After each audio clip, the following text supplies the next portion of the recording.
जय श्री कृष्ण दर्शकों, श्रीमद् भगवद गीता का आध्यात्मिक महत्व अपार है। ये ग्रंथ आत्मज्ञान, धर्म, कर्म और भक्ति के गूढ़ रहस्यों को समझाने वाला मार्गदर्शक है। गीता जीवन के प्रति सही दृष्टिकोण प्रदान करती है, जिसमें आत्मा की अमरता, कर्मयोग और निष्काम कर्म की महत्ता का वर्णन है। भगवान श्री कृष्ण द्वारा अर्जुन को दिया गया उपदेश हर व्यक्ति के लिए जीवन के संघर्षों में मार्गदर्शक है। गीता हमें अपने कर्तव्यों का निर्वहन बिना फल की इच्छा के करने की शिक्षा देती है और आत्मा के वास्तविक स्वरूप को पहचानने की प्रेरणा देती है। तो आइए आज हम लोग श्रीमद् भगवद गीता के अध्याय 7 के श्लोकों को समझेंगे, जो ज्ञान विज्ञान योग को प्रकाशित करते हैं। 7वें अध्याय के पहले श्लोक में भगवान कहते हैं कि मयास्तमनाः पार्थ योग युञ्जन्दाश्रय असंशयम समग्र मां यथा ज्ञास्यसि तच्छृणु। भगवान कहते हैं कि हे पार्थ, अनन्य प्रेम से मुझ में आसक्त चित्त तथा अनन्य भाव से मेरे परायण होकर योग में लगा हुआ तू जिस प्रकार से संपूर्ण विभूति, बल, ऐश्वर्यादि गुणों से युक्त सबके आत्मरूप मुझको संशय रहित जानेगा, उसको सुन। भगवान कहते हैं कि मुझ में एकनिष्ठ भक्ति रखने वालों को कैसे मेरा दर्शन प्राप्त होगा, वह मैं तुम्हें बताता हूँ। दर्शन प्राप्त होने का मतलब यह नहीं कि भगवान कृष्ण मोर मुकुट और बांसुरी धारण किए आपको दर्शन देंगे। जब आप उनको अपने ही आत्मा में देखोगे, यानी जब आपको आत्मा साक्षात्कार होगा, उसके बाद सभी जगह, सभी तरफ आपको उनका दर्शन होने लगेगा। फिर दूसरे श्लोक में कहते हैं कि ज्ञान न तेह सविज्ञानमिदं वक्ष्याम्यशेषतः यज्ञात्वा नेह भूयोन्यज्ञातव्यम वशिष्यते। कहते हैं कि मैं तेरे लिए इस विज्ञान सहित तत्व ज्ञान को संपूर्णतया कहूंगा, जिसको जानकर संसार में फिर और कुछ भी जानने योग्य शेष नहीं रह जाता। फिर तीसरे श्लोक में कहते हैं कि मनुष्यना सहस्रेषु कश्चिद्यतति सिद्धये यत्ताम्पि सिद्धाना कश्चिमा वेति। तत्वतः हजारों मनुष्यों में कोई एक मेरी प्राप्ति के लिए यत्न करता है, और उन यत्न करने वाले योगियों में भी कोई एक मेरे परायण होकर मुझको तत्व से अर्थात यथार्थ रूप से जानता है। फिर चौथे और 5वें श्लोकों में कहते हैं कि भूमिरापोन्लो वायुखन मनोबुद्धिरेवच अहंकार इत्ययं में भिन्ना प्रकृतिरष्टधा अप्रेयमित्स्त्वन्या प्रकृतिं विद्धि में पराम। जीवभूता महाबाहो ययेदं धार्यते जगत। पृथ्वी, जल, अग्नि, वायु, आकाश, मन, बुद्धि और अहंकार भी इस प्रकार ये 8 प्रकार से विभाजित मेरी प्रकृति है। यह 8 प्रकार के भेदों वाली तो अपरा अर्थात मेरी जड़ प्रकृति है, और हे महाबाहो, इससे दूसरी प्रकृति जिससे ये संपूर्ण जगत धारण किया जाता है, मेरी जीवरूपा परा अर्थात चेतन प्रकृति है। भगवद गीता के अनुसार भगवान कृष्ण ने प्रकृति को 2 भागों में विभाजित किया है। अपरा यानी अविद्या या निम्न प्रकृति, और परा यानी विद्या या उच्च प्रकृति। अपरा प्रकृति वह है जो भौतिक संसार से जुड़ी होती है, जिसमें पंचमहाभूत पृथ्वी, जल, अग्नि, वायु, आकाश, मन, बुद्धि और अहंकार शामिल है। ये जड़ प्रकृति है जिसमें चेतना का अभाव होता है। दूसरी ओर परा प्रकृति वह चेतन तत्व है जो आत्मा या जीवात्मा है। ये सजीवता और चेतना का स्रोत है जिससे सभी जीवधारी संचालित होते हैं।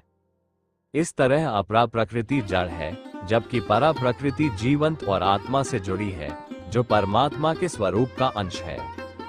फिर छठे श्लोक में कहते हैं कि एतद्योनिनी भूतानि सर्वाणि त्युद्धार अहम कृत्स्नस्य जगतः प्रभवः प्रलयस्तथा। हे अर्जुन, तू ऐसा समझ कि संपूर्ण भूत इन दोनों प्रकृतियों से ही उत्पन्न होने वाले हैं, और मैं संपूर्ण जगत का प्रभव तथा प्रलय हूँ, अर्थात संपूर्ण जगत का मूल कारण हूँ। पहले भी कई बार बताया गया है कि श्री गीता में जहाँ भी भूत शब्द आए तो उसे सभी जीवों के लिए उपयोग किया गया है, ऐसा समझना चाहिए। फिर 7वें श्लोक में कहते हैं कि मत्तः परत्रम नान्यत् किंचिदस्ति धनंजय मयि सर्वमिदं प्रोतः सूत्रे मनेगणा एव। हे धनंजय, मुझसे भिन्न दूसरा कोई भी परम कारण नहीं है। ये संपूर्ण जगत सूत्र में सूत्र के मणियों के सदृश मुझ में गुंथा हुआ है। भगवान श्री कृष्ण इस श्लोक में कहते हैं कि मैं इस सृष्टि का मूल स्रोत हूँ और मेरे सिवाय कुछ भी स्वतंत्र रूप से अस्तित्व में नहीं है। सभी जीव, वस्तुएं और संपूर्ण सृष्टि मुझसे ही उत्पन्न हुए हैं और मुझ में ही स्थित है। जैसे एक माला में मोतियों को जोड़ने वाला धागा दिखाई नहीं देता, परंतु वह सभी मोतियों को एकत्र रखता है, वैसे ही मैं इस जगत का अदृश्य आधार हूँ। फिर 8वें और 9वें श्लोकों में अपने व्यापक स्वरूप को बताते हुए कहते हैं कि रसोयम सु कौन्तेय प्रभास्मि शशि सूर्य प्रणवः सर्ववेदेषु शब्दः खे पौरुषं ऋषु पुण्यो गन्धः पृथिव्या च तेजश्चास्मि विभावसो जीवन सर्वभूतेषु तपश्चास्मि तपस्विषु। हे अर्जुन, मैं जल में रस हूँ, चंद्रमा और सूर्य में प्रकाश हूँ, संपूर्ण वेदों में ओंकार हूँ, आकाश में शब्द और पुरुषों में पुरुषत्व हूँ। मैं पृथ्वी में पवित्र गंध और अग्नि में तेज हूँ तथा संपूर्ण भूतों में उनका जीवन हूँ और तपस्वियों में तप हूँ। शब्द, स्पर्श, रूप, रस, गंध से इस प्रसंग में इनके कारण रूप तन्मात्राओं का ग्रहण है। इस बात को स्पष्ट करने के लिए उनके साथ पवित्र शब्द जोड़ा गया है। फिर 10वें और 11वें श्लोकों में कहते हैं कि बीजम मां सर्वभूतानैन विद्धि पार्थ सनातन बुद्धिर्बुद्धिमतामस्मि तेजस्तेजस्विनामहम् बल बलवता चाह कामराग विवर्जितम धर्माविरुद्धो भूतेषु कामोस्मि भरतर्षभ। हे अर्जुन, तू संपूर्ण भूतों का सनातन बीज मुझको ही जान। मैं बुद्धिमानों की बुद्धि और तेजस्वियों का तेज हूँ। हे भरत श्रेष्ठ, मैं बलवानों का आसक्ति और कामनाओं से रहित बल अर्थात सामर्थ्य हूँ और सब भूतों में धर्म के अनुकूल अर्थात शास्त्र के अनुकूल काम हूँ। बलवानों का बल भी भगवान ही है, लेकिन वो बल किसी कामना और आसक्ति से रहित होना चाहिए। जहाँ भी कुछ विशेषता दिखे वो भगवान का प्रकट रूप है। फिर 12वें श्लोक में कहते हैं कि ये चैव सात्विका भावा राजसास्तामसाश्चये मत्तर अविति तान विद्धि न त्वह तेषु ते मयि। और भी जो सत्व गुण से उत्पन्न होने वाले भाव है और जो रजो गुण से होने वाले भाव है, उन सबको तू मुझसे ही होने वाले है, ऐसा जान। परंतु वास्तव में उनमें मैं और वे मुझ में नहीं है। इस श्लोक में भगवान श्री कृष्ण कहते हैं कि सत्व, रजस और तमस, इन तीनों गुणों से उत्पन्न होने वाले भाव और वृत्तियां मेरे से ही उत्पन्न होते हैं, अर्थात संसार की सभी प्रवृत्तियां और उनके कारण मैं ही हूँ, परंतु मैं उनसे स्वतंत्र हूँ और वे मुझ में स्थित नहीं है। सत्व गुण से शांति, रजस से कार्यशीलता और तमस से आलस्य उत्पन्न होता है। ये सभी प्रकृति के अंग हैं, लेकिन भगवान इनसे परे है। जैसे सूर्य नारायण अपने प्रकाश से सभी कार्य करवाते हैं, परंतु वह स्वयं उनसे जुड़े नहीं होते, वैसे ही भगवान इन गुणों के कारक तो है, लेकिन उनसे परे है। फिर 13वें और 14वें श्लोकों में कहते हैं कि त्रिभिर्गुणमयैर्भावैर्भयः सर्वमिदं जगत् मोहिता नाभिजानाति मामे भयः परमव्ययम् दैर्वी ह्येष गुणमयी मम माया दुरत्यया मामेव ये प्रपद्यन्ते मायामेता तरन्ति ते। गुणों के कार्य रूप सात्विक, राजस और तामस, इन तीनों प्रकार के भावों से यह सारा संसार प्राणी समुदाय मोहित हो रहा है। इसीलिए इन तीनों गुणों से परे मुझ अविनाशी को नहीं जानता, क्योंकि यह अलौकिक अर्थात अति अद्भुत त्रिगुणमयी मेरी माया बड़ी दुस्तर है। परंतु जो पुरुष केवल मुझको ही निरंतर भजते हैं, वे इस माया को उल्लंघन कर जाते हैं, अर्थात संसार से तर जाते हैं। फिर 15वें श्लोक में कहते हैं कि न मा दुष्कृतिनो मूढ़ा प्रपद्यन्ते नराधमा माया अपहृत ज्ञाना आसुर भावमाश्रिता। माया द्वारा जिनका ज्ञान हरा जा चुका है, ऐसे आसुर स्वभाव को धारण किए हुए मनुष्यों में नीच दूषित कर्म करने वाले मूल लोग मुझको नहीं भजते। उनका अभिप्राय है कि दुष्कर्मों में लिप्त और माया के प्रभाव में अज्ञानता से ढके हुए लोग भगवान की शरण में नहीं आते। उनके भीतर आसुरी भाव जैसे अहंकार, क्रोध और लोभ का वास होता है, जो उन्हें ईश्वर से दूर रखता है। अब तक हम लोग 7वें अध्याय के पहले श्लोक से लेकर 15वें श्लोकों के भावार्थ को समझे। अब 15 से आगे के श्लोकों में भगवान क्या कहते हैं, ये समझेंगे। तो अध्याय 7 के 16वें और 17वें श्लोकों में कहते हैं कि चतुर्विधा भजन्ते मां जनाः सुकृतिनोऽर्जुन आर्तो जिज्ञासुरर्थार्थी ज्ञानी च भरतर्षभ तेषां ज्ञानी नित्ययुक्त एकभक्तिर्विशिष्यते प्रियो हे ज्ञानिनोत्यर्थमः स च मम प्रिय। हे भरतवंशियों में श्रेष्ठ अर्जुन, उत्तम कर्म करने वाले अर्थार्थी मतलब सांसारिक पदार्थों के लिए भजने वाला, आर्त मतलब संकट निवारण के लिए भजने वाला, जिज्ञासु मतलब मेरे को यथार्थ रूप से जानने की इच्छा से भजने वाला, और ज्ञानी, ऐसे 4 प्रकार के भक्तजन मुझको भजते हैं। उनमें नित्य मुझ में एक ही भाव से स्थित अनन्य प्रेम भक्ति वाला ज्ञानी भक्त अति उत्तम है, क्योंकि मुझको तत्व से जानने वाले ज्ञानी को मैं अत्यंत प्रिय हूँ और वो ज्ञानी मुझे अत्यंत प्रिय है। फिर 18वें श्लोक में कहते हैं कि उदारा सर्व एवैते ज्ञानी त्वात्मैव मतम् आस्थितः स हि युक्तात्मा मामेवानुत्मागते। कहते हैं कि ये सभी भक्त उदार हैं, परंतु ज्ञानी तो साक्षात मेरा स्वरूप ही है, ऐसा मेरा मत है। क्योंकि वो मदगत मन बुद्धि वाला ज्ञानी भक्त अति उत्तम गति स्वरूप मुझ में ही अच्छी प्रकार स्थित है। जिसने आत्मज्ञान प्राप्त कर लिया है वो अच्छी तरह समझ गया है कि इस जगत में ईश्वर के सिवा और कुछ नहीं है, सब जगह ईश्वर ही रमन कर रहा है।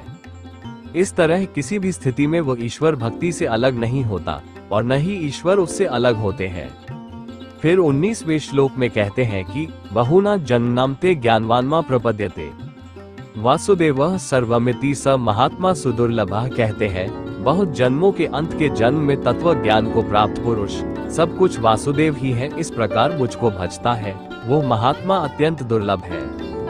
फिर 20वें, 21वें, 22वें और 23वें श्लोकों में कहते हैं कि कामस्तैस्तरहृतज्ञानाः प्रपद्यन्ते देवता तन तन नियममाथाय प्रकृत्या नियताः स्वया यो यो या तनु भक्तः श्रद्धया चित्तुमिच्छति तस्य तस्याचला श्रद्धान् तामेव विद्धाम्यहं स तया श्रद्धया युक्तस्तस्याराधन्मिहते लभते च ततः कामान् मेव विहितान् हितान् अन्त्वत्तु फल तेषां तद्भवत्यल्पमेत्साम् देवान् देव्यजो यान्ति मद्भक्ता यान्ति माम्पि। कहते हैं कि उन भोगों की कामना द्वारा जिनका ज्ञान हरा जा चुका है वे लोग अपने स्वभाव से प्रेरित होकर उस नियम को धारण करके अन्य देवताओं को भजते हैं अर्थात पूजते हैं।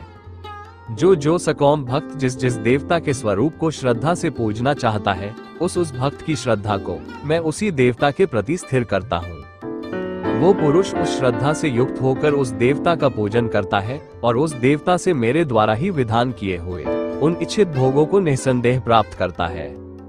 परंतु उन अल्प बुद्धि वालों का वो फल नाशवान है तथा वे देवताओं को पूजने वाले देवताओं को प्राप्त होते हैं और मेरे भक्त चाहे जैसे ही भजे अंत में वे मुझको ही प्राप्त होते हैं।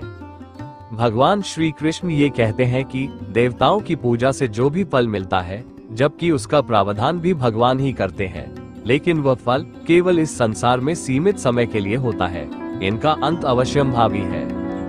परंतु जो भक्त भगवान कृष्ण की भक्ति करते हैं उन्हें मोक्ष अथवा मुक्ति प्राप्त होती है जो शाश्वत है। ये भगवान की शरण में जाने का मार्ग है। भगवान कृष्ण का ये भी कहना है कि मेरे भक्त का कभी भी अनिष्ट नहीं होता, चाहे उसकी भक्ति बीच में ही बाधित क्यों न हो गई हो। इसलिए ईश्वर की शरणागति होकर भक्ति करना ही आत्मिक शांति और मोक्ष का सबसे श्रेष्ठ मार्ग है। फिर 24वें श्लोक में कहते हैं कि अव्यक्तम व्यक्तिमापन मनन्ते माम बुद्धया परम भाव में जानन्तो ममाव्ययमृतमम। कहते हैं कि बुद्धिहीन पुरुष मेरे अनुत्तम अविनाशी परम भाव को न जानते हुए मन इंद्रियों से परे मुझ सच्चिदानंद घन परमात्मा को मनुष्य की भांति जन्मकर व्यक्ति भाव को प्राप्त हुआ मानते हैं। भगवान श्री कृष्ण ये बता रहे हैं कि उनकी वास्तविक प्रकृति अव्यक्त, निर्गुण और निराकार है। वे अनादि, अजन्मा और समस्त ब्रह्मांड के परम कारण हैं। जब वे मानव रूप में अवतरित होते हैं तो अज्ञानी लोग ये सोचते हैं कि वे मात्र एक साधारण व्यक्ति है। जो लोग केवल बाहरी रूप को देखकर भगवान को सीमित मानते हैं वे उनकी वास्तविकता को पहचानने में असफल रहते हैं। इसलिए हमें भगवान की लीला और उनके अवतार के पीछे छिपे गूढ़ सत्य को समझना चाहिए, जो आत्मज्ञान होने पर ही समझा जा सकता है। फिर 25वें श्लोक में कहते हैं कि नाह प्रकाशः सर्वस्य योगमाया स्मावृतः मोयम नाभिजानाति लोको मामजम व्ययम। अपनी योग माया से छिपा हुआ मैं सबके प्रत्यक्ष नहीं होता, इसलिए यह अज्ञानी जन समुदाय मुझ जन्म रहित अविनाशी परमेश्वर को नहीं जानता, अर्थात मुझको जन्मने मरने वाला समझता है। भगवान जैसे अर्जुन को अपने रहस्य बता रहे हैं और अपने स्वरूप का दर्शन करा रहे हैं, वैसा बहुत कम ही अपने प्रिय भक्तों को कराते हैं। जो भक्त भगवान के शाश्वत और अजन्मा स्वरूप का ज्ञान प्राप्त करते हैं वे ही उनकी कृपा का अनुभव कर पाते हैं। इसलिए हमें अपने भीतर के अज्ञान को दूर करने के लिए भगवान की भक्ति करने का प्रयास करना चाहिए, ताकि हम भगवान की वास्तविकता और उनकी अनंत महिमा को पहचान सकें। फिर 26वें श्लोक में कहते हैं कि वेदाहम समतीतानि वर्तमानानि चार्जु भविष्यानि च भूतानि मा तू वेद न कश्चन। कहते हैं कि हे अर्जुन, पूर्व में व्यतीत हुए और वर्तमान में स्थित तथा आगे होने वाले सब भूतों को मैं जानता हूँ, परंतु मुझको कोई भी श्रद्धा भक्ति रहित पुरुष नहीं जानता। फिर 27वें श्लोक में कहते हैं कि इच्छा द्वेष स्मुथेन द्वंद्व मोहन भारत सर्वभूतानि सम्मोहम सर्गे यान्ति परतप। हे भरतवंशी अर्जुन, संसार में इच्छा और द्वेष से उत्पन्न सुख दुखादि द्वंद्व रूप मोह से संपूर्ण प्राणी अत्यंत अज्ञानता को प्राप्त हो रहे हैं। हर जीव अपनी इच्छाओं, राग, अहंकार और द्वेषों के वश में होकर कर्म करता रहता है। ये राग द्वेष ही उनकी सोच और कर्मों को प्रभावित करते हैं। इस संसार में जन्म लेने वाले सभी प्राणी मोह और अज्ञान के बंधन में फंसे होते हैं, लेकिन भगवान की भक्ति और आत्मज्ञान के माध्यम से इस बंधन से मुक्त हुआ जा सकता है। फिर 28वें श्लोक में कहते हैं कि येषा त्वंद्गत पाप जनाना पुण्य कर्म नाम ते द्वंद्व मोह निर्मुक्ता भजन्ते माद्रव्रता। कहते हैं कि लेकिन निष्काम भाव से श्रेष्ठ कर्मों का आचरण करने वाले जिन पुरुषों का पाप नष्ट हो गया है, वे राग द्वेष जनित द्वंद्व रूप मोह से मुक्त होकर वे दृढ़ निश्चयी भक्त मुझको सब प्रकार से भजते हैं। फिर 29वें श्लोक में कहते हैं कि जरामृण्मोक्षाय मामाश्रित्य यतन्ति ये ते ब्रह्म तद्विदु कृत्स्नम अध्यात्मम कर्म चाखिलम। कहते हैं कि जो मेरे शरण होकर जरा मतलब बुढ़ापा और मरण से छूटने के लिए यत्न करते हैं, वे पुरुष उस ब्रह्म को, संपूर्ण अध्यात्म को और संपूर्ण कर्म को जानते हैं। फिर इस अध्याय के अंतिम और 30वें श्लोक में कहते हैं कि साधिभूताधिदैवम मां साधियज्ञम च ये विदु प्रयाणकालेपि च मां ते विदुर्युक्तचेतस। जो पुरुष अधिभूत और अधिदैव सहित तथा अधियज्ञ सहित सबका आत्मरूप मुझे अंतकाल में भी जानते हैं, वे युक्त चित्त वाले पुरुष मुझे जानते हैं अर्थात प्राप्त हो जाते हैं। भगवान श्री कृष्ण कहते हैं, जो व्यक्ति मेरी अधिभूत मतलब सभी भौतिक वस्तुओं में, अधिदैव मतलब देवताओं या सूक्ष्म शक्तियों में और अधियज्ञ का मतलब यज्ञ में स्थित परमात्मा के रूप में सही पहचान करते हैं, वे पुरुष मृत्यु के समय में भी मुझ में पूरी तरह स्थिर रहते हैं और मुझे जान लेते हैं। अधिभूत वह तत्व है जो सभी भौतिक प्राणियों और वस्तुओं का आधार है।